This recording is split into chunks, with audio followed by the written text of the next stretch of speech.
आताच्या क्षणाची सर्वात मोठी अपडेट बहिणींनो, ब्रेकिंग न्यूज, मोठी बातमी 4,500 संदर्भात.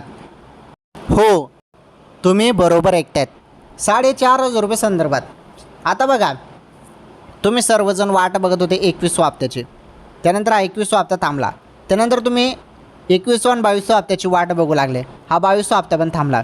आता मे महिना सुरू होऊन गेला आणि 23व्या हप्त्याची पण तुम्ही आता वाट बघू लागले. म्हणजे या 3 महिन्याचे 1500 प्रमाणे 4,500 होऊन गेले, जे थांबलेले आहेत, लाडक्या बहिणीच्या खात्यामध्ये जमा झालेले नाहीत. त्यामुळे सर्व बहिणी आतुरतेने प्रतीक्षा करतात की हप्ता कधी जमा होईल. हे बघा, बोललं तर जात आहे, चर्चा तर भरपूर चालू आहेत, परंतु हे शक्य नाही 4,500 देणं. हां, 3,000 मिळू शकतात 2 महिन्याचे, ते पण अधिकृत अपडेट आल्यावरच. ओके, त्यामुळे अधिकृत अपडेटची थोडी वाट बघा. आता निर्णय होणार आहे, मंत्रिमंडळामध्ये निर्णय होणार आहे आणि हप्ता वाटप जे आहे ते पण केलं जाणार आहे. ओके बहिणींनो.